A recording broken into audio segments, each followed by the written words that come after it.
ማለት ነው የሚለውን እንጀምር። ልሳን ምንድን ነው? ልሳን ከቋንቋ ያለፈ ትርጉም አለ ሆይ? አሁን እቺ ማለት የቤተ ክርስቲያን ልምምድ ነው። በሙሉ ወንጌል ለዛው በልሳን ያልጸለየ አገልጋይ አይሆንም። ልሳን የዳነ ሰው ምልክት ነው ብላ ነው የምታስተምረው። እኔ መቼም ፕሮቴስታንት ቸርች ፔንቴኮስታል ነች ሙሉ ወንጌል በደንብ አሳልፌ ነው። አሁን ለምሳሌ እኔ ድሮ ልሳን እናገር ነበረ። በፍጹም ልሳን መጽሐፍ ቅዱሳዊ ያልሆነ ትምህርት ነው ብዬ አንክትፍ ብዬ ነው የተፋሁት ማለት ነው። ትምህርቱ መጽሐፍ ቅዱሳዊ አይደለም ብዬ ነው በአቋም ደረጃ የተቀመጥኩት ማለት ነው። እዛም ሆኜ እናገር ነበረ። ስለዚህ አሁን በአጭር አማርኛ ቆይ ደስተኛ ስለ ልሳን እንኖራለን። በጣም ጥሩ። ስለዚህ ልሳን ለአንተ ከቋንቋ ያለፈ ነገር አለው?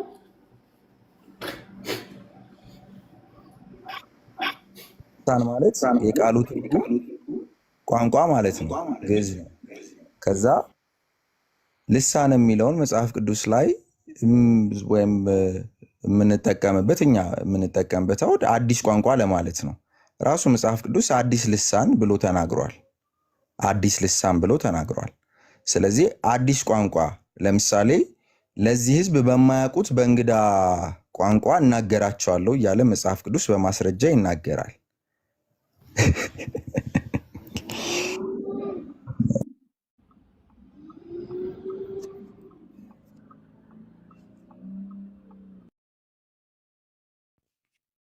እና ማውራት እንችላለን ከሚፈልግ አሳየን ጥቅሱን። አይኔ ዝናሽ የሚል ሲገባ ማማ ዝናሽ የሚል ሲገባ ነው የሳኩትሽ። ማማ ዝናሽ መጥተዋል። ወቸ ጉድ ሊሉ ነው። አሁን በባዕድ ቋንቋ ሲል እነዚህ ባዕድ የተባሉት ቋንቋ የላቸው ምኖች ናቸው ሙሉ አውዱን። አንተ ግን ሄርሜኔቲክስ ከተማርክ አሁን የጠቀስከውን ጥቅስም እንፈተዋለን ማለት። በነገራችን ላይ ቅድም በጣም የሚገርመኝ ሐዋርያት ሥራ ምዕራፍ 17ን ስታነሳ ከቁጥር 10 ስትጀምር ከአንድ ጀምሮ እኮ ብታነሳ መልስ ታያለ ማለት ነው። ምን እያወራ እንደነበር ሐዋርያ ቅዱስ ጳውሎስ ማለት ነው። አሁን ወደኋላ አልመልስም። በባዕድ ቋንቋ። ስለዚህ ልሳን ማለት ምንድን ነው ያልከው? አዲስ በእንግዳ ቋንቋ እናገራቸዋለሁ ለዚህ ሕዝብ። በእንግዳ ቋንቋ የሚለውን አሳየኝ። በእንግዳ ቋንቋ እኔ እንግዲህ ቃል በቃል ነው የምጠይቅህ። በእንግዳ ቋንቋ የሚለውን አሳየኝ። እንግዲህ ቃሏን ከተሳሳትኩ ትረዳኛለህ፣ ግን ተመሳሳይ ቃል አመጣለሁ። ተመሳሳይ ቃል አመጣለሁ። እምርሃለሁ። ይቅርታ ጠይቀህ ነው። ተመሳሳይ ቃል አመጣለሁ። ራሱን እንግዳ የምትለዋን ከተሳሳትኩ ቃል በቃል መቼም እንድናገር አይጠበቅብኝም። አመጣለሁ። ቀጥል። ከቋንቋ ያለፈ ነገር አለ ብለህ ታምናለህ? መልስ ስጠኝ። አሁን ያልኩህን ላውጣልህ፣ እያወጣሁልህ። እሺ፣ ከቋንቋ ያለፈ ነው። አሁን ሻራራራራ ፑሪ የሚባለው ነው ብለህ ነው የምታምነው? ያው እሱ እንኳን ራስ ላይ ፍርድ እየጠራህ ነው። እኔ ፍርድ አልጠራሁም። አሁን ላነብልህ ቢኒ፣ ችግር የለውም። ያው ለጌታ ሰጥተን አልፈነዋል። ላነብልህ አንደኛ ቆሮንቶስ 14 ለመጽሐፍ ቅዱስ ቆይ ለቃሉ ባለቤት እንሰጣለን። ቆይ ይኸውልህ አንተ አሁን ንገረኝ። ሻራራራራ ፑሪ የሚለው ነው ቃሉን እኮ ልልልህ ነው ላውጣ ያልኩት። ቆይ እሺ፣ ቃሉን ትስለይልኛል። ንገረኛ። መስመር ይዘን እንድንነጋገር፣ ጭርጥ ይዘን እንድንነጋገር ማለት ነው። እኔ ልሳን በመጽሐፍ ቅዱስ ላይ ከቋንቋ ከሚል ትርጉም ውጪ ሌላ ፋይዳ የለውም። ይልቁኑ በፕሮቴስታንቱ ያለው በ1906 በአዙዛ ስትሬት ያለው ልምምድ መጽሐፍ ቅዱሳዊ ያልሆነ ልምምድ፣ ለዛውም አጋንንታዊ ብዬ የማነሳቸው ዋቢዎች አሉ ማለት ነው። አንተ ደግሞ ያውን በሻራራራራ ጦጦጦጦጦ የሚለው እሱ ትክክለኛ የሐዋርያቱ ነው ካልከኝ፣ አዎ የሐዋርያቱ ነው ብለህ ነው የምንነሳው ማለት ነው።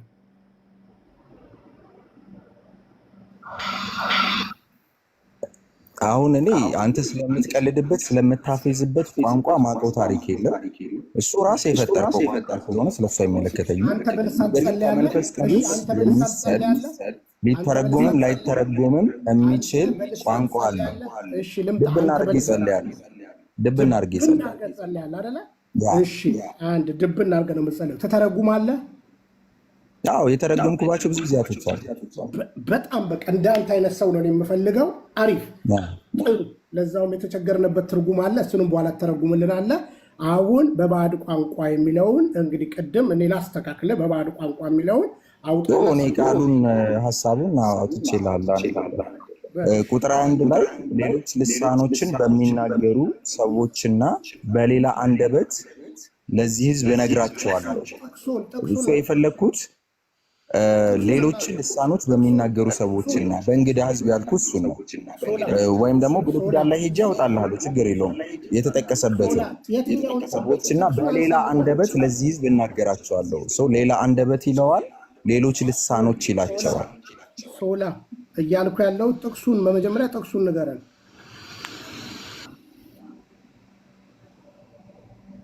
አንደኛ ቆሮንቶስ ምዕራፍ 14 ከቁጥር 21 እናውጣው። እሺ ቁጥር ስንት? ድጋሚ ያነበለ ቁጥር ስንት? ቁጥር 21 እሺ አንደኛ ቆሮንቶስ 14 ቁጥር 21 ላይ ምን ይላል? ሌሎች ልሳኖች በሚናገሩ ሰዎችና በሌላ አንደበት ለዚህ ሕዝብ እነግራቸዋለሁ፣ እንዲህም ቢሆን አይሰሙኝም ይላል ጌታ ተብሎ በሕግ ተጽፏልና። እና ይህንን የሚጠቅስበት ጥቅስ ደግሞ ልንገርካ፣ ቆያ ቢኒ እንዳታቋርጥ። ኢሳያስ 28 በቁጥር 11 ነው የሚጠቅሰው። ቅድም ባዕድ ያልኩ ከዛ ላይ ነው የተወሰደው ማለት ነው። የሚጠቅሰው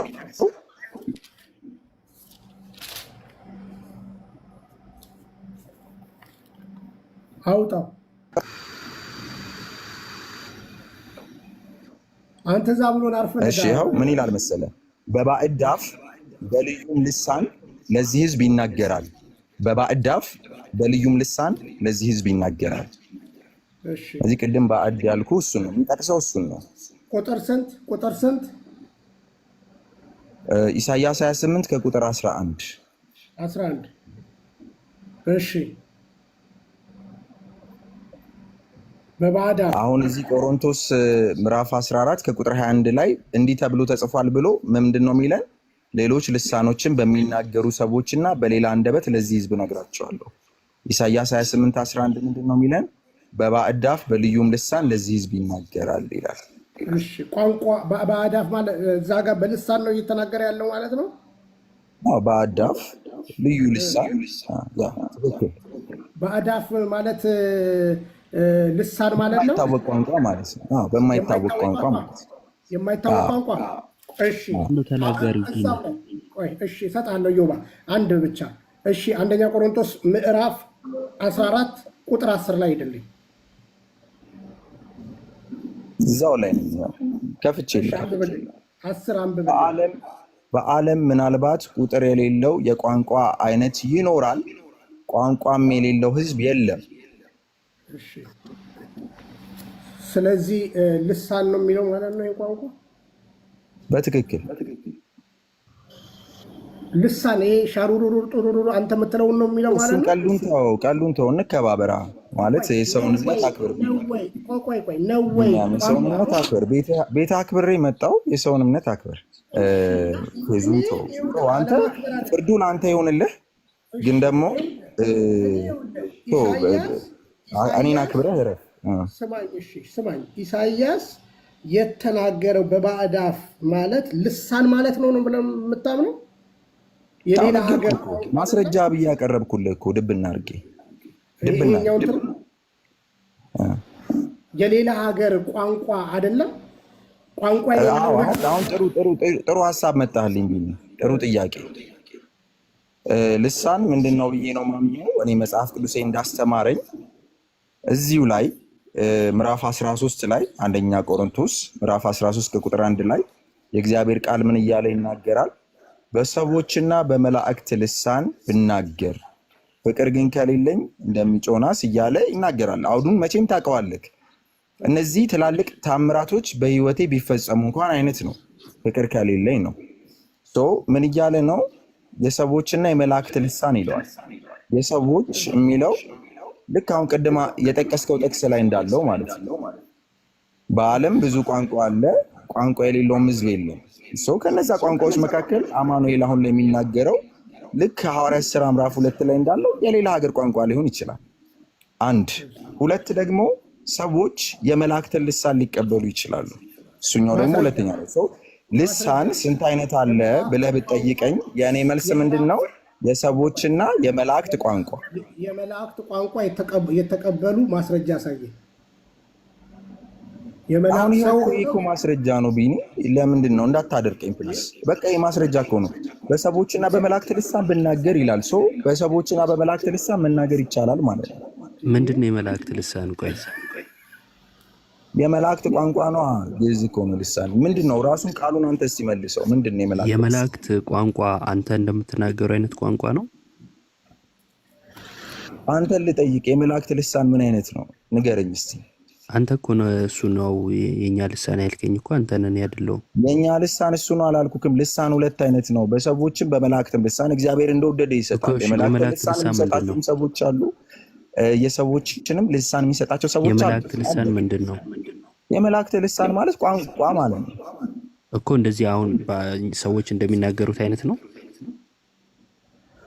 ጀስት ቋንቋ ነው። የመላእክት ቋንቋ ይላል። ለምሳሌ የአንተ ቋንቋ ከምላስህ ከአንደበትህ ነው የሚወጣው። ምላስህን እያንቀሳቀስክ ቃላቶች ምላስ ላይ ተጋጭተው የሚወጡ ናቸው። መላእክት ምናቸው ላይ ተጋጭቶ ወጣ ይሄ ቋንቋ? እሱን አልነገረንም። የመላእክት ቋንቋ ግን እንዳለ ነግሮናል። እሱን ነው የተናገርኩት። እዮ የለም አላልኩም። ይህን ቋንቋ እንደኛ አይነት ነው ካልክ እሱን ማስረዳሽ ችግር የለውም። ግን ኢሳያስ 28 ላይ በባዕድ አፍ በልዩ ልሳን ለዚህ ህዝብ ይናገራል ይላል። ይሄ አሁን እናንተ የምታወሩት ልሳን ነው? እንግዲህ 10 አትጠይቁኝ መለስኩኝ ነው ወይ? ስመልስልህ ሰምተሃል? አልሰማሁም። ስትጠቅሰው እንጂ ስታብራሩ አልሰማሁም። በጣም አቢዩዝ የሚመስል ነገር ነው። ምክንያቱም ቢኒያም ደጋግሞ ጠይቁኝ ደጋግሜ ጠቀስከው እንጂ ወዳጄ እና ጠቀስክ እንጂ አላብራራህም። ይቅርብህ በቃ። ልክ እንደ የትኛውም ሰው እንደ ሰው አውራ፣ ችግር የለም።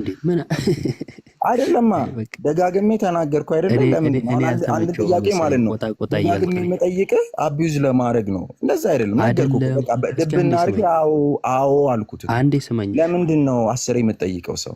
እሺ አንዴ ስመኝ ጎበዝ። እሺ ይህን ክፍል የአንደኛ ቆሮንቶስ ላይ ጠቀስክና ከብሉይ ኪዳን ያመጣው ብለህ ክፍሉን ጠቀስክ፣ አነበብክ እንጂ አላብራራህም።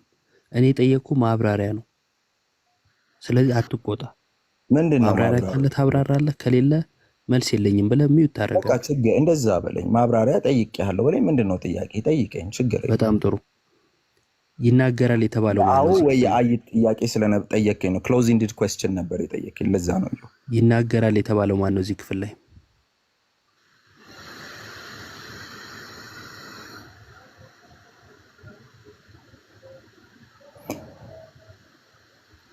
ስለ ልሳን እያስተማረ አንደኛ ቆሮንቶስ ምዕራፍ 14 ከቁጥር 21 ስለ ልሳን እያስተማረ ሌሎች ልሳኖችን በሚናገሩ ሰዎችና በሌላ አንደበት ለዚህ ሕዝብ እነግራቸዋለሁ እንዲህም ቢሆን አይሰሙኝም ይላል ጌታ ተብሎ በሕግ ተጽፏል። አይሰሙኝም። ለምን?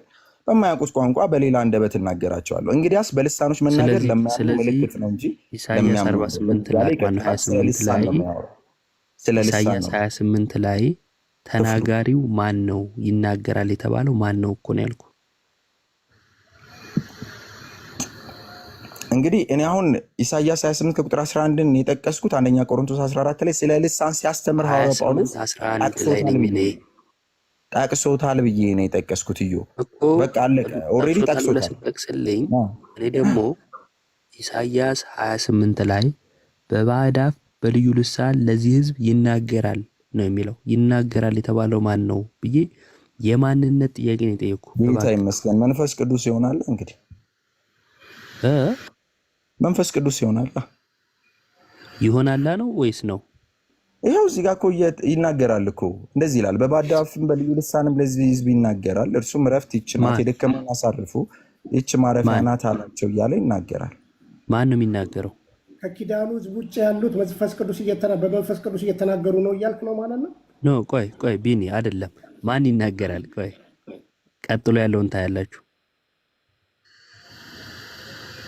ማን ነው የሚናገረው?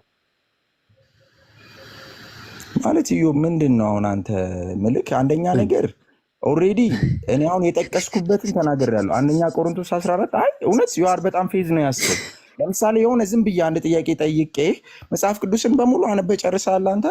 የሆነ ጥያቄ ጠይቄ ምንድን ነው ምናምን ብለህ ኢስናት ፌር። በቃ የአንተ ብሽሽቅ ነው፣ ፖለቲካ ነው ያስከው። እንደዛ አይደለም። አሁን ወይ የሆነ አዲስ ጥያቄ ምናምን በቃ የምታመጣ ከሆነ እንትን በል። አሁን ነገርኩህ እኮ ይህንን ክፍል የሚናገረው በአዲስ ቋንቋ ስለሚናገሩ ስለ አዲስ ኪዳን አማኞች ነው የጠቀሰው። አንደኛ ቆሮንቶስ ምዕራፍ 14 ላይ በአዲስ ቋንቋ ስለሚናገሩ አማኞች ኢሳይያስ 28 ላይ ነኝ። በቃ ነገረን እኮ ሐዋርያው ጳውሎስ ነገረ ነው። በበቃ ጨረስከው? እሺ በቃ ችግር የለውም። ሐዋርያው ጳውሎስ ላይ ነገረ ነው። ችግር የለውም። በቃ ወዳጅ እሺ፣ ባይዘው አትበሳጭ። አንተ በጣም ቆይ አንዴ ላውራ። በባዕድ አፍ በልዩ ልሳን ለዚህ ህዝብ ይናገራል ነው የሚለው። የሚናገረው ማን ነው? አምላክ አይደለም? እንዲሁም በጣም ለእኔ አሪፍ አድርገልኛል፣ ደስ ብሎኛል። ምን አልከኝ? መንፈስ ቅዱስ በእኛ ውስጥ ሆኖ የሚቃተትበት ቋንቋ ነው ብዬ ስለማመን በጣም ነው ደስ ያለኝ። ችግር የለውም። እሱን እናየዋለን። ደግሞ ሌላ ጭንቀት ውስጥ ልገባ ነው። አሁንም አካሄድ በጭራሽ ምንም ውስጥ አልገባም። ምንም ውስጥ ተው። አሁን አንደኛ ነገርኩህ እኮ በቃሽ። ጨዋታ ነው። አንዴ አወራ ሰማሁ አይደለ? ክሱንም ሰማሁ። አንዴ እሺ፣ ጥቅሱ የሚለው ያመጣው ጥቅስ እግዚአብሔር እንደሚናገር ነው የሚናገረው። ምን ብሎ? በባዕድ አፍ በልዩ ልሳን ለዚህ ህዝብ ይናገራል ይላል። በማይታወቅ ልሳን ነው የሚናገረው፣ እርሱም እረፍት ይህች ናት ይላል። ስለዚህ በማይታወቅ ልሳን ከተናገረ ለምን ህዝቡን ይወቅሳል? አይታወቅማ ልሳኑ። ደግሞ እግዚአብሔር በማይታወቅ ልሳን መናገር ያስፈለገው ለምንድን ነው? እንዳያውቁ ሐሳቡን ላለመግለጽ ነው። እሺ እኔ አሁን ልጠይቅህ። አውራ ቁጥር 6 ምን ለማለት ነው እየተናገረ ያለው? እዚሁ ጋር ያመጣውን ጥቅስ ሳታስረዳ አንደኛ ሰውዬው ብልጥ አትጫው። ተጠይቅ እንዴ፣ አትፍራ። ምንድን ነው ብልጥ መጫወት? በቃ ተጠይቅ። ያመጣኸውን ጥቅስ እኮ አላብራራኸውም። አብራራሁልህ። በባዕድ አፍ ይናገራል የሚለውን ሐዋርያው ጳውሎስ ስለ ልሳን ነው የሚያወራው። እናንተ ስለተቀበላችሁት ልሳን ነው የሚያወራው ብሎ ጠቀሰው። ስለዚህ ሐዋርያው ጳውሎስ መለሰልህ። ጥቅስ ሰርች አድርጋ ምተህ ጠቀሰው ብለህ አትናገር። ተናጋሪው ጠቀሰው ነው። አሁን እዚህ ጋር መልሼ ልጠይቅ። በማይታወቅ ቋንቋ ነው የሚናገረው ብዬ እየጠየኩ ነው። ይሄን አይደለም የሚያጣቅሰው ሐዋርያው ጳውሎስ? ኢሳይያስ ላይ ያለውን ቃል አይደለም የሚያጣቅሰው? እኔ ጠየቅኩ፣ እግዚአብሔር በማይታወቅ ቋንቋ ነው ወይ የሚናገረው አልኩ። ለምሳሌ እኔም ልጠይቅህ እኮ ነው፣ ላይክ በጥያቄ ልመልስልህ። አይ በጥያቄ ትመልስልኝ፣ ቀጥታ መልስልኝና ከዛ ጠይቀኛለህ። አዎ እግዚአብሔር ለምሳሌ እንዳይሰሙ ጆሮአቸውን አደንድን፣ እንዳያዩ ዓይናቸውን አሳውር፣ ወገባቸውን አግብጥ ብሎ ተናግሯል። በተመሳሳይ በባዕድ አፍ ተናገርኳቸው አለ እግዚአብሔር። የቱ ጋር? በማያውቁት ቋንቋ ተናገርኳቸው። አሁን የጠቀስነው ጥቅስ ላይ ተናገር እግዚአብሔር እንደዛ። ከዛ ውጭ ለምሳሌ መጽሐፍ ቅዱስ ቁጥር 2 ላይ ያው ታገሰኝ፣ ኢዮብ ታገሰኝ፣ ልንገርህ በልሳን ስምህንና ፕሮፋይልን ስታሳምር ምታቅ መስሎ የነበረ እግዚአብሔር በሚያውቀው ምንም ነው። ኢዮብ አንተ በጣም በሆነ ትፈራለህ። በስመ አብ ሰው እንዲያወራ አፈልግም። ቅድምም ሌላ ማስረጃ ልጥቀስልህ እምቢ አልከኝ። ይሁንሽ በቃ አንተ ነጥብ አስቆጥር። ማስረጃ ልጥቀስልህ ስል እምቢ አልከኝ አላለም። አንብቤም ልምጣ አጥንቼ ልምጣ ያልከው እኮ አንተ ነህ። ሌላ ማስረጃ ልጥቀስልህ ስል እምቢ አላልከኝ። ሌላ ማስረጃ ወጣህ እኮ። የት ነው ሌላ ማስረጃ ስትል እምቢ አልኩህ እኔ? ወጣህ እኮ። አሁን ና ልሳኑ ጋር ላውራክ፣ ልሳኑ ጋር ላውራ። ቆይ ቅድም ማስረጃ አትሽሸኝ። አሁን ልሳኑ ጋር ልመልስልህ፣ የምትጠይቀኝ ልመልስልህ። ቆይ ለውሸቱ ይቅርታ ትጠይቃለህ። ማስረጃ ልጥቀስ ስትል እኔ የወጣሁት የቱ ጋር ነው? እኔ በቃ ወጣ። ማስረጃ ልጥቀስ እያልኩ ነበር። ስለነ ኢራኒየስ ምናምን ስለነ ሂፖሊስ ወጣ። አንተ እንደው ሌላ ጭንቀት። ምክንያቱም ምንም ሆነ ምን አይቶ እሱን ችግር የለውም። አሁን እሺ ማስረጃን ጥቀስ። ያመጣውን ሁሉ ማታውቀውን ሁሉ ነው የምጠቅሰው። ባይዘዌ እግዚአብሔር በማይታወቅ በማያውቀው ነገር አያናግርም። ስለ ልሳን ገብተህበታል እኮ ኢዮብ፣ ስለ ልሳን ገብተህበታል። ቀጥል፣ ማስረጃን አንጣ፣ እንነጋገር። እሺ አልኩህ እኮ። ስንነጋገር ደግሞ እኔም ጠይቅሃለሁ፣ አንተም ትመልሳለህ። ፈቃደኛ ነህ? ጠይቀኝ፣ ችግር የለው። በጣም ቴንኪው፣ በጣም ቴንኪው። ሶ አሁን እግዚአብሔር በዚህ መልኩ ለህዝቡ ይናገራሉ። እንዲህ አይነት ቋንቋ ኮሚኒኬሽንስ ነበር ወይ ለሚለው ለምሳሌ መጽሐፍ ቅዱስ እዛው ምዕራፍ 14 ከቁጥር 2 ላይ ሲናገር በልሳን የሚናገርስ ለእግዚአብሔር እንጂ ለሰው አይናገርም፣ የሚያስተውለው የለምና፣ ደግሜ እለዋለሁ፣ የሚያስተውለው የለምና በመንፈስ ግን ሚስጥርን ይናገራል። የሚያስተውለው የለምና በመንፈስ ግን ሚስጥርን ይናገራል። ይህን መጽሐፍ ሲጽፍላቸው ከልሳን ይልቅ በብርቱ ትንቢት መናገርን ፈልጉ ብሎ ነው የሚነግራቸው። ለምን? አብዛኞቹ ልሳንን ለመናገር ኢገር ነበሩ። ከልሳን ይልቅ ትንቢትን ፈልጉ ያለበትን ምክንያት ሲነግራቸው ልሳን አንድ ሰው ሲናገር ሌላው ማስተዋል ስለማይችል ከእግዚአብሔር ጋር የሚነገር ሚስጥር ስለሆነ የሚስጥር ቋንቋ ስለሆነ ነው እያላቸው። ስለዚህ አንደኛው በአዳፍ ማለት ይሄ እንደሆነ በአዳፍ ማለት ይሄ እንደሆነ እያነገርኩክ ነው። ያ ማለት ሚስጥር እግዚአብሔር ጋር ሚስጥር የምናወራበት ነው። ኧረ ስለ እግዚአብሔር ይሁንብህ እንዴ! እሺ ምንድን ነው? አንደኛ ራስን እሺ ምንም አልልህም፣ ምክንያቱም እሷ ምክንያት አድርገህ ትወጣለህ። በባዕድ አፍ ይናገራል የተባለው ማን ነው? እግዚአብሔር አይደለም? አይደለም ወይ?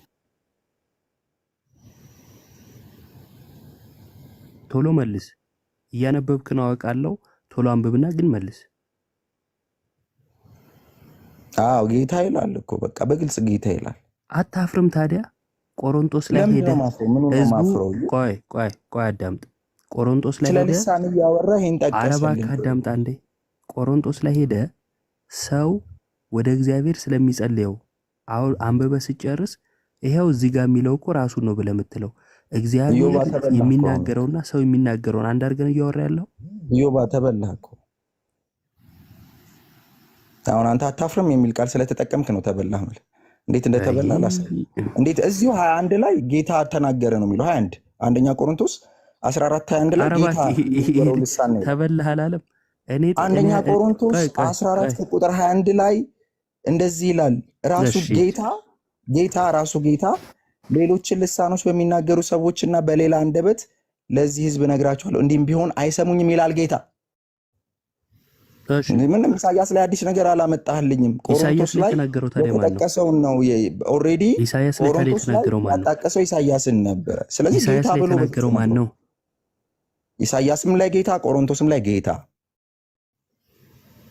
እሺ ኢሳያስ ላይ የተናገረው በባዕድ አፍ የተናገረው ማን ነው? ኢሳያስም ላይ ጌታ፣ ቆሮንቶስም ላይ ጌታ፣ በእኛም ውስጥ አልፎ የሚናገረው ጌታ። እሺ እያዳመጥክ አሁን የምጠይቅህን ብቻ መልስ። በባዕድ አፍ በልዩ ልሳን ለህዝብ የሚናገረው ማን ነው? ጌታ። ኢሳያስም ላይ ቆሮንቶስም ላይ ጌታ፣ በእኛም አልፎ የሚናገረው ጌታ። እሺ ችግር የለውም። አሁን እነኝና አያይዘህ ስላወራህ ጥያቄ እንትን ምን መስሎ ነው? ችግር የለውም። በልዩ ልሳን የሚናገረው ይሄ ልዩ ልሳን የተባለው በደንብ አድርጋችሁ ስሙ። ኢሳያስ 28 ላይ ነኝ ያለሁት። ልዩ ልሳን ይሄ አምላክ የሚናገርበት ወይም ጌታ ነው የሚናገረው ያልከው ማለት ነው። ይሄ ልዩ ልሳን የሚታወቅ ነው አይታወቅ? ጌታ የሚናገረው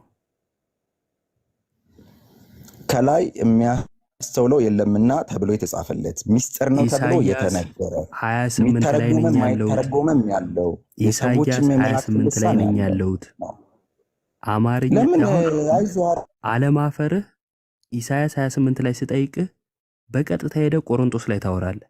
ኢሳያስ 28 ላይ አምላክ የሚናገረው ይሄ ቃል የሚታወቅ ነው ወይስ ማይታወቅ?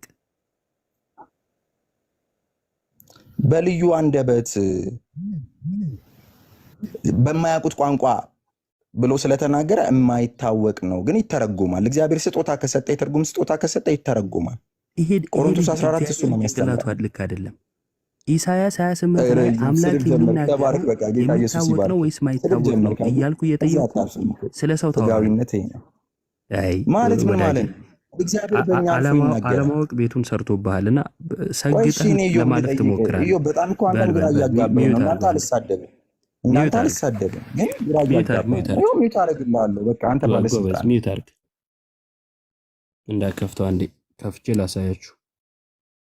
አንዳንድ ጊዜ ህፃንነት መጽሐፍት ላይ ሲበዛ አላዋቂነት ቤቱን ሲሰራባችሁ ማታውቁ ሚዩት አድርግ ወዳጅ። ሁላችሁም በደንብ ሚዩት አድርግ። አስወርደኝ፣ ችግር የለውም። ምክንያቱም ኦልሬዲ ተናድሃል፣ ስሜታ ይሆናል፣ ፈቃደኛ አይደለህም። ለቃሉ ስለማትታመን ሁለት ስድብ ሰደብክ፣ ከተናደድኩ ህፃን ብለህ ተሳደብክ፣ ሁለት ስድብ። ከዛ አይምሮን ያሟል። ህፃንነት ራሱ ይበዛብሃል ወዳጄ። ስድብ የሴጣን ነው ኢዮብ፣ ስድብ የሴጣን ነው። በግብርን የጠራሁት ስድብ ስላልሆነ ሴጣን የሚለው እኔን አይመለከትም። አሁን ግብርህማ ስድብ ነው እኮ ማለት የዲያብሎስ የግብር ልጁ ነው የሚሳደበው። እሺ ጎበዝ፣ ሚዩት አድርግ። አለማወቅን በሱ ደብቀው። ተመልከቱ፣ እዚህ አልደብቀውም፣ እናወራበታለን በደንብ። ተመሳሳይ ቃል ነው። አሁንም እንድናገር ፈልገ ነው። በቃ ተው፣ አልናገርም። አሁን ጥቅሱ ላይ ነው ማወራው። በባዕድ አፍ በልዩ ልሳን ለዚህ ህዝብ ይናገራል ይላል። ለዚህ ህዝብ የሚናገረው ማን ነው? አምላክ ነው አለን አይደል? ቅድም ሰምታችኋል። በምን አለ? በልዩ ልሳን።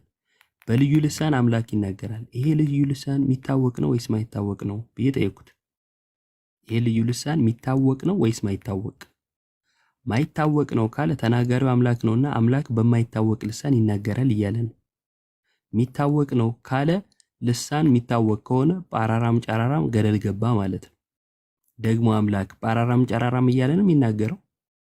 አሁን በየቸርቹ የምናየውን ነው የሚናገረው። ምክንያቱም ይሄ ልሳን ያ ልሳን ነው ብሎ ካመነ፣ ስለዚህ አምላክ በማይታወቅ ቋንቋ ሊናገር አይችልም። ስለዚህ ያመጣውን ጥቅስ እንኳን አያውቀውም ማለት ነው። እንቀጥል። አንያ ቆሮንቶስ 14 ላይ ቁጥር ስንት ነው ሄደው? 21። እሺ ቁጥር ስንት ላይ ነበረ? ቅድም ወደ ኢሳይያስ የመራ ጥቅስ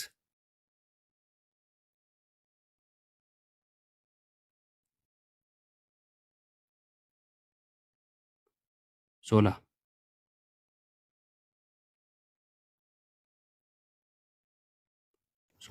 እኔም ፈልገህ ስትለኝ አልነበር? ፈልገህ አግኘው። ምን ነው ፈልገህ አግኘው ያልኩህ? እኔ አንተው የጠቀስከውን ጥቅስ የትኛው ነው ስል ፈልገው አግኘው? የፈለግከውን እየጠየከኝ እኮ የት አለ ምናምን ስትል ነበረ። አሁን የቱን ነው ታዲያ የጠቀስከው? አንተ የጠቀስከው ከፍተከዋል እኮ ራስህ አነበው። ብሽሽቁን ቀነስ፣ ወደ ውይይት ና እስኪ እንደበሰለ። እሺ የትኛው ጥቅስ ነው? ቁጥር ስንት? በቃ ፈልገው እስኪ። ሳነበው ሰምተኛለህ? ፈልገው እንግዲህ ተመልከቱ። አሁን ብሽሽቁን ተዋለ፣ ግን ያነሳሁን እንኳን አንጣ ስለው እንዲህ አይነት ቃላት ነው የሚናገረው። አይደለም ከፍተዋል እኮ ፊት ለፊት እያየ ነው። ኢዮብ ምን እያደረክ? 20 ነው። እንዴት ነው? ምን አይነት አስተሳሰብ? 20 ነው።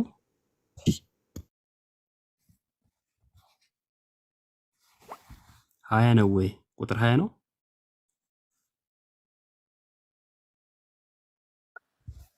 መልስ። ለምንድን ነው አንተ በቅንነት ማውራት ያልፈለግከው? ኢዮብ ቁጥር 21 ላይ ያለው ነው። 10 ጊዜ ያነበብኩትን ቃል እየሰማኝ አልነበረ? ሰርች እያደረክ ነበር። ለምን እንደፈለግኩት እኔ ያውቃለሁ። እሺ እዚህ ክፍል ላይ ተመልከቱ። ሌሎችን ልሳኖች በሚናገሩ ሰዎችን በሌላ አንደበት ለዚህ ሕዝብ እነግራቸዋለሁ፣ እንዲሁም ቢሆን አይሰሙም ይላል ጌታ ተብሎ በሕግ ተጽፏል ይላል። በምን ነበር ኢሳይያስ ላይ መሆኑን ያወቀው? ሌሎች ልሳኖችን በሚናገሩ ሰዎችና በሌላ አንደበት ለዚህ ሕዝብ እነግራቸዋለሁ የሚለው ቃል ተመሳሳይ ስለሆነ፣ ኦኬ።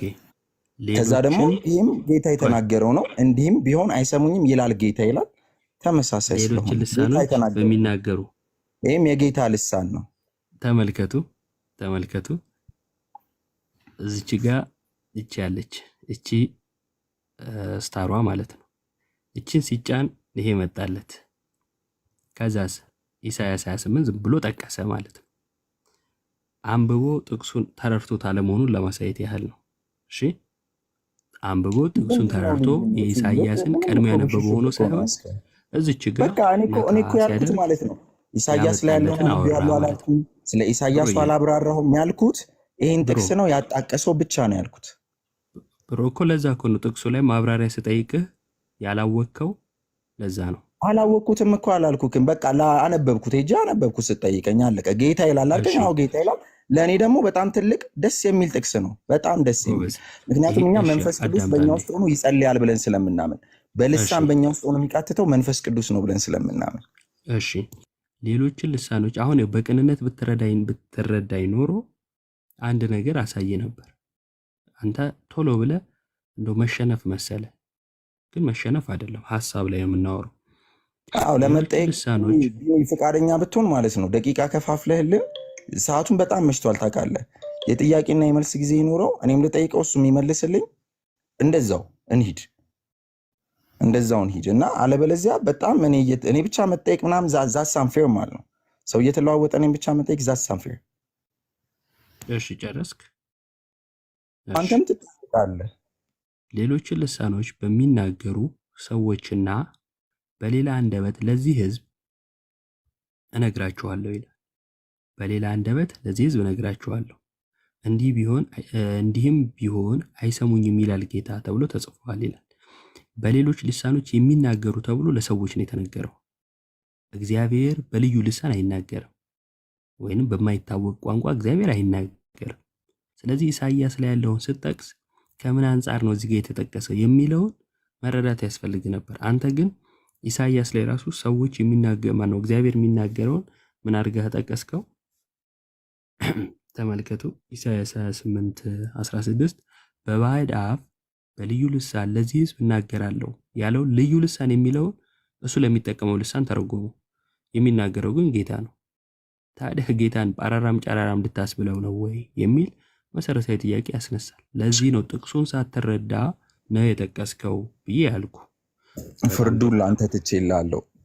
ፈራጅ አለ መንፈስ ቅዱስን ስለሰደብክ የማይሰራ ኃጢአትና ጌታ ይርዳችሁ። አንተንም ቢኒ ነው እንዴ ምን ይሆንክ ነው ወንድም አለ ታይርዳችሁ። በጣም ታዝኑ ይለፋዝኑ ቢረዳ ጥሩ ነው። ምክንያቱም አንተ ያልከው በልቸው ተምረና እኔማ ትላንት እዛ ቁጭ ብለህ የሃይማኖት መግለጫ የሚመስል ነገር እዛ ስታወሩ አንድ ነን ስትሉ አክት ስታደርግ ምታቅ መስሎ የነበረ እግዚአብሔር ይድረስልህ።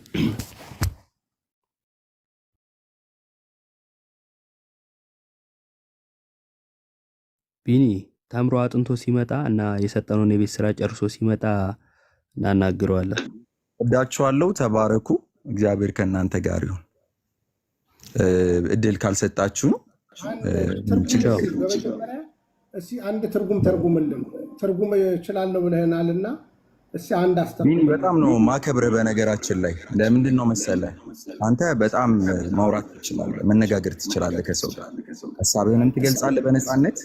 አይ የእውነት እየሸነገልኩ አይደለም። ሀሳብህን በነፃነት ትገልጻለህ። ዋቴቨር አንዳንዴ ንዴትን ብትጨምር ግን ደግሞ ሰው ትሰማለህ። አሁን የጠየቀኝ ጥያቄ ራሱ ለሰው እድል ትሰጣለህ። የእውነት እኔ እኮ እየጠየቅኩ ያለሁት መሰረታዊ ጥያቄ ነው። ለምሳሌ አሁን ቅድም በሰዎችና በመላእክት ልሳን ብናገር ፍቅር ከሌለኝ እንደሚጮህ ናስ ወይንም እንደሚሸዋሸው ጸናጽል ሆኛለሁ ብሏል ብለሃል አይደለ? ሲጀምር ሐዋርያው ቅዱስ ጳውሎስ የመላእክት ቋንቋን በመጽሐፍ ቅዱስ ልታሳየን ትችላለህ?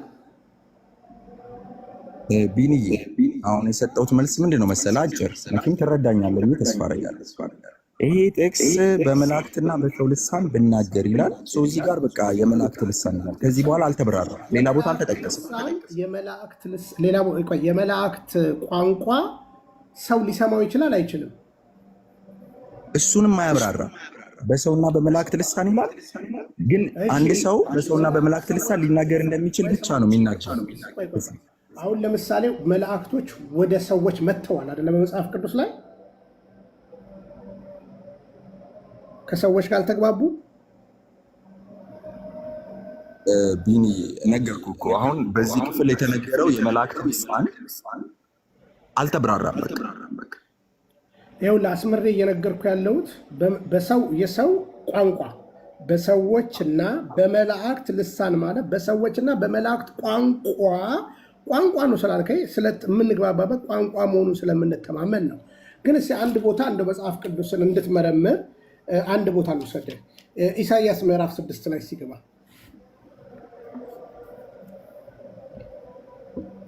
ምን ላይ ነው ያልከኝ? ምን ላይ ላውጣለህ? ኢሳይያስ ምዕራፍ 6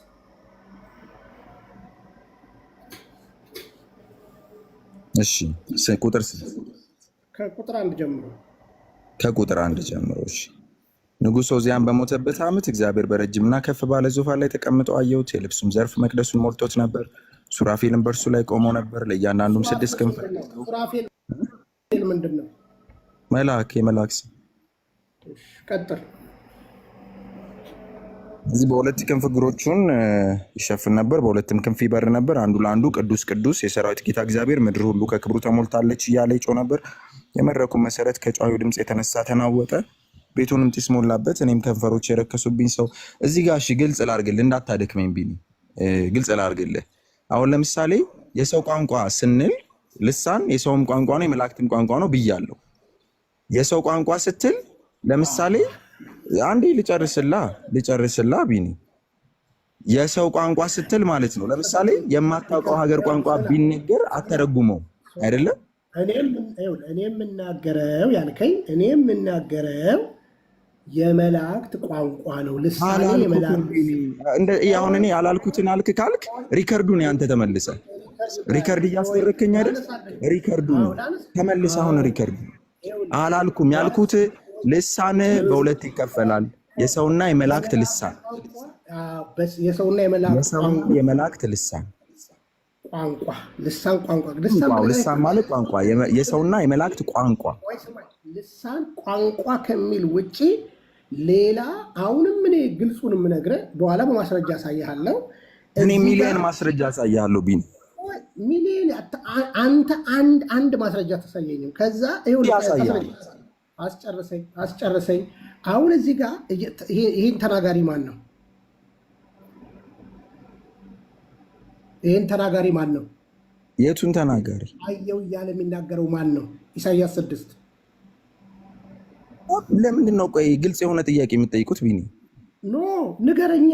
ለምን መሰለህ? ኢሳይያስ መልሰህ ለፈው። ኢሳይያስ አየና ቅዱስ፣ በቃ እንደሱ ብለህ ለፈው። ቅዱስ አሉ አይደለም?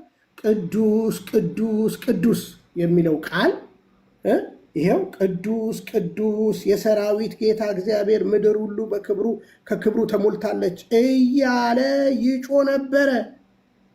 ስለዚህ የሚታወቅ ኢሳይያስ እንኳን ያውቀው ነበር። ስለዚህ አንተ ሻራራራራ ጥሩ ሌላ የምትለው አይደለም፣ የመላእክት ቋንቋ ነው። አሳዘኝ እኮ ነው ጌታ፣ በሀዘኔታ ነው፣ ሌላ ነገር አይደለም። እሺ ምንድን ነው መሰለ ቢንዬ፣ አሁን እግዚአብሔር የልሳን ትርጉም አይሰጥም ያለ ጴንጤ የለም። በልሳን ትርጉም እናምናለን። በቃ ለኢሳይያስ ትርጉም ተሰጠው፣ አለቀ። እንዲገባው አረገ፣ እግዚአብሔር እንዲገባው አረገ። አለቀ። ምንም ውሸት አይደለም። አይልም ማለት ሰው የመላእክትን ልሳን ሰምቶ መረዳት ይችላል። ሰው የመላእክትን ቋንቋ እግዚአብሔር ካልተረጎመለት መረዳት ይችላል። ቢን አንድ ነገር ልንገርህ፣ አንተ አሁን ቴዎሎጂ ቀምቻለሁ፣ ኤርሜኔቲክስ አጠናለሁ። እሱን ሪፈር ማድረጉን መተው እኮ አናግረዋል። ስለዚህ አሁን እኔ እያልኩ ያለሁት ያለ ቴዎሎጂ ማውቀው እውቀት ነው። ቴዎሎጂ ከመማሪ በፊት ማውቃት እውቀት ናት። ቆይ ኢዮባ የእንትናን እሱ ሙሉ ወንጌል ስለሆነ የሄኖክን ቪዲዮ አዘጋጀልኝ። እስከዛ የሄኖክን ቪዲዮ አውጣልኝ። ይኸውልህ በነገራችን ላይ ወንድሜ ሶላ አጭር ነገር የምነግርህ፣ ሌሎቻችሁም ተዘጋጁ፣ አስገባችኋለሁ። እዚህ የማያችኋላችሁ። ይኸውልህ በመጀመሪያ ደረጃ እኛ ስለ መላእክት ቋንቋ ድፍረት የለንም። ኢሳይያስ ግን ዋቢ ሰጥቶናል። የሚሉትን ቅዱስ ቅዱስ ቅዱስ ብዬ ተረጎምኩት አላለም። ይላሉ ነው ያለው። አንተ ቢኒ የመላእክትን ቋንቋ ብትሰማ ትረዳለህ? ተምረከዋል? ቆይ ስማኝ፣ ረጋ ብለህ ስማኝ። መላእክቶች ወደ ቅዱሳን ወደ እግዚአብሔር ሰዎች ሲመጡ ምን እንዳደረጉ ከዘፍጥረት ጀምረህ ማጥናት ትችላለህ። ተርጉመው ሰሙ የሚል አስተርጉመው ሰሙ የሚል ምንም አይነት ነገር አታነሳም። ስለዚህ አሁን ልሳን ሐዋርያት ሥራ ምዕራፍ 2 ቁጥር 8 ላይ ግባ ሶሎሞን። ከዛ ወደ ቆሮንቶስ መልእክት እንመጣለን።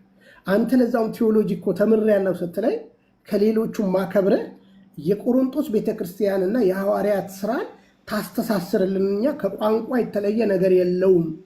በነገራችን ላይ ይሄ ልምምድ ለምን አንተ የምትፈልገውን እልልሃለሁ ቢኒ ቃሉ የሚለውን ነው የምለው። ቃሉ የሚለው እሱን ተው። በአዲስ ኪዳን እንደነበር እናያለን። አንተ አሁን ግለጥ እያልከኝ ነው፣ እንገልጣለን፣ እናያለን። ችግር የለም። ሀሳብ አይግባ። እሺ ያው ከፍቻለሁ ቢኒ፣ ምንም ሀሳብ አይግባ። እሺ ቁጥር ስንት እንፈልግ? እሺ ቁጥር 2። እሺ ከቁጥር ከ6 ጀምሮ አንብብ። እሺ እንዲያውም ከቁጥር 3 ልጀምር። ከቁጥር 2 ድንገትም እንደሚነጥቅ አውሎ ነፋስ ከሰማይ ድምፅ መጣ፣ ተቀምጠው የነበሩበትን ቤት ሁሉ ሞላው። እንደ እሳትም የተከፋፈሉ ልሳኖች ታዩአቸው፣ በእያንዳንዱም ላይ ተቀመጠባቸው። በሁሉም መንፈስ ቅዱስ ሞላባቸው። መንፈስም ይናገሩ ዘንድ እንደሰጣቸው በሌላ ልሳኖች ይናገሩ ጀመር። ከሰማይም በታች ቆይ ይሄ የወረደባቸው እነማን ናቸው?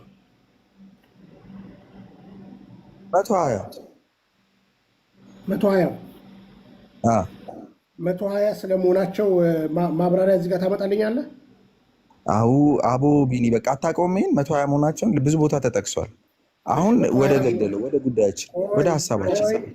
እሺ 120 ብለሃል። ምናልባት አንተ መጨረሻ ላይ የተገለጠላቸውን ቁጥር ዋቢ አድርገህ ከሆነ እሰየው። አሁን በደንብ ስማኝ። ወረደባቸው የገሊላ ሰዎች ናቸው ሐዋርያቱ። ታምናለህ? ሐዋርያቱ ብቻ አይደለም እኮ እዚህ ጋር የነበሩት ቢኒ። ዞሮ የተማሩ አሉ እዚህ ውስጥ፣ ሌሎች አሉ ካልክም ሌላ ቋንቋ የሚችሉ ናቸው ብለህ ነው የምታስበው ማለት? በቃ እነዚህ አይሁዶች ናቸው እንዳለ አይሁዶች፣ እስራኤላውያን። ትክክል። ሌላ ቋንቋ ይናገራሉ ብለህ ታምናለህ? ከዛ በፊት ማስረጃ ታቀርብልኛለህ? ስጦታው እስኪሰጣቸው ድረስ የተናገሯቸውን ቋንቋዎች አይናገሩም ነበረ። አዲስ ቋንቋ ሲሰጣቸው ነው የተናገሩት። ጥሩ ቀጥል። በሌላ ልሳኖች ይናገሩ ነበር። ለምን? እግዚአብሔር በመንፈስ ቅዱስ ሲሞሉ የተከፋፈሉ ልሳኖች ታይቷቸው ነበር፣ በእያንዳንዱ ላይ ተቀምጦባቸው ነበር። ቁጥር 5 ላይ ቀጥላለሁ። ከሰማይ በታች ካሉ ሁሉ በጸሎት የተጉ አይሁድ በኢየሩሳሌም ይኖሩ ነበር። ይህም ድምፅ በሆነ ጊዜ ሕዝብ ሁሉ ተሰበሰቡ። እያንዳንዱ በገዛ ቋንቋው ሲናገሩ ይሰማ ስለነበር የሚሉትን አጡ። ተገርመውም በምን አይነት ቋንቋ? እያንዳንዱን በገዛ ቋንቋው ሲናገሩ ይሰሙ ስለነበር የሚሉትን አጡ። የተለየ ነገር ያገኘ ስለመሰለ ማን ነው የሚሰማው? እነዚህ ከተለያየ ሀገር የመጡ ከስር ላንብልህ። ታገሰ ላንብልህ ልጨርሰው ላነበው ሙሉ። ከዛ እኔ የምተነትናት ስላለችኝ እኔንም ትሰማኛለህ፣ አንተም ትተነትናለህ። ችግር የለም። በገዛ ቋንቋ ሲናገሩ ቃሉን ነው የምንተነትነው። በገዛ ቋንቋው ሲናገሩ ይሰማ ስለነበር የሚሉትን አጡ። ተገርመውም ተደንቀውም እንዲህ አሉ፣ እነሆ እነዚህ የሚናገሩት ሁሉ የገሊላ ሰዎች አይደሉምን? እኛም እያንዳንዳችን የተወለድንበትን የገዛ ቋንቋችን እንዴት እንሰማለን?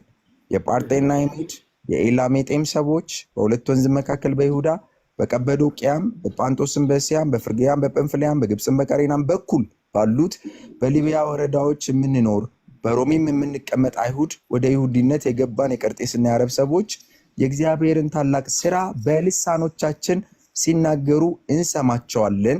ሁሉም ተገረሙና አመንትተው እርስ በርሳቸው እንጃ ምን ይሆናሉ። ልቀጥል፣ ስማኝ፣ ከዚህ በኋላም ስማኝ በደንብ። ሌሎች ግን ይላል። አዎ ስማኝ በደንብ። ሌሎች ግን ይላል። ሌሎች የሚለው ላይ በደንብ አስምርበት። ሌሎች ግን እያፌዙባቸው እንደነ ቢኒ ያሉት እንደነ ጆብ ያሉት ጉሻዊ ጠጅ ጠግበዋል አሉ። በቃ ተባረክ። እቺን ነው የፈለኩት።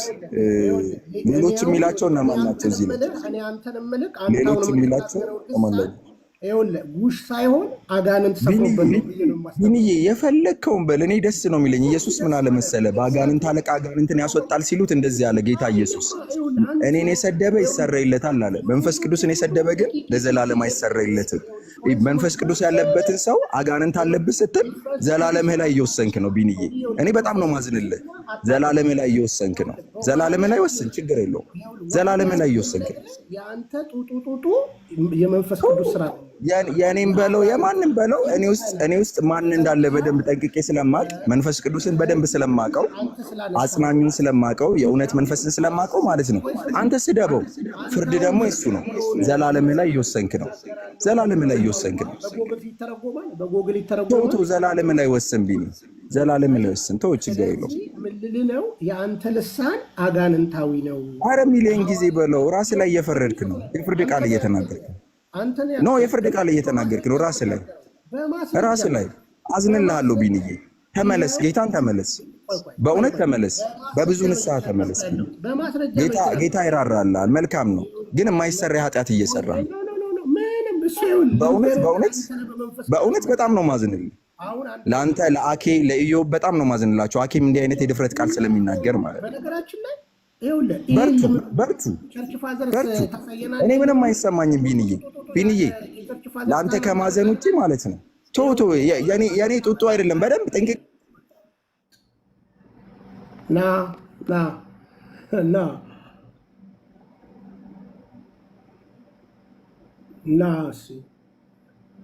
በለጠ ደግሞ ምን ብለህ ነው?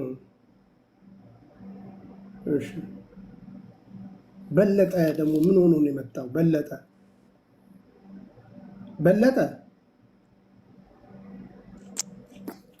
በለጠ ቢኒ እንደት ነህ?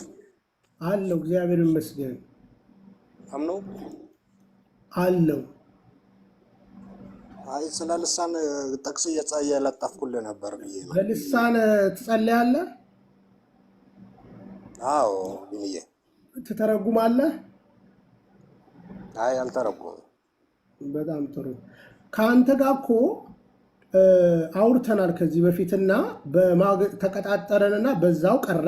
ያው እንግዲህ እኔ የእናንተን ግሩፕ ያው ማን ብዬ እንደምጠራው ታውቃለህ አይደል? የቀለሜን ግሩፕ የሐሰተኛው ክርስቶስ መገለጫ ናችሁ፣ መንገድ ጠራጊዎች ናችሁ ብዬ ነው የማምነው። እና አሁን አንተም እንግዲህ ስለ ልሳን አይገባህም። ምክንያቱም የማይገባህ ያው መጽሐፍ ቅዱስ በአግባቡ ስለማታጠና ነው። የሐሰተኛው ክርስቶስ አገልጋይ ስለመሆናችሁ በማስረጃ ብገልጥ ትቀበላለህ? አንተ በምን አወቅህ? በማስረጃ ነው የምነግርህ። በልኝ። ምን ማስረጃ? በማስረጃ የሐሰተኛው ክርስቶስ እኔ ፕሮቴስታንቶችን አንደኛ ኑፋቄ ብዬ የማስቀምጣቸው የስህተት ትምህርት፣ እኔ ለምሳሌ በስህተት ትምህርት ነበርኩኝ። ኦልሬዲ ያን ትምህርት ልክ አይደለም ብዬ መጥቻለሁ ወደ እውነተኛይቱ ሐዋርያዊት ቤተክርስቲያን ማለት ነው። ስለዚህ እኔ አንተ ባለፈው ተፈወስኩ ምናምን ስትል የፈወሳ ቆይ ረጋበል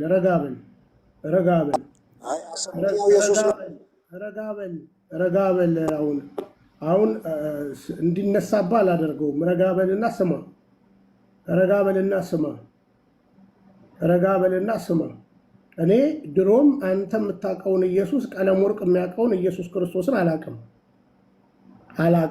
በግልጽ የምነግርህ ማለት ነው። ይህን ታሪካዊ ማስረጃ ልሰጥ እችላለሁ።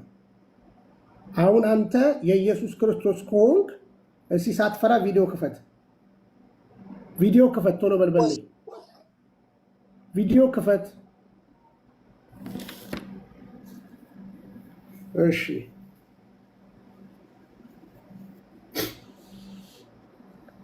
በነገራችን ላይ እነዚህ ሰዎች እስኪ ለምሳሌ ልንገራችሁ። ቪዲዮ አላቸው፣ ፎቶ አላቸው? ንገሩኝ። ቪዲዮ አላቸው፣ ፎቶ አላቸው? እስኪ ንገሩኝ። ቪዲዮ አላቸው፣ ፎቶ አላቸው? እሺ ቼክ አደርጉና ንገሩኝ።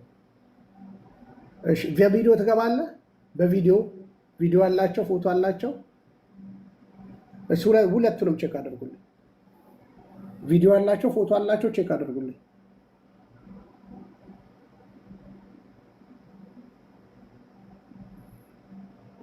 እንግዲህ አንተ በመንፈስ ቅዱስ ማታፍር ከሆነ ግባና በቪዲዮ ተገለጥና ከኔ ጋር አውራ።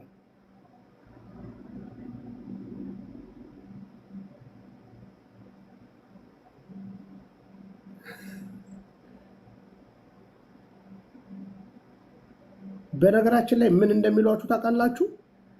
በመንፈስ ቅዱስ የሚቀልድ ስርየት የለውም። በቆሮንቶስ ቤተክርስቲያን እኮ አጋንንት እየጨፈረባቸው እኮ ነው ሐዋርያው ቅዱስ ጳውሎስ እየተናገረ ያለው። ተው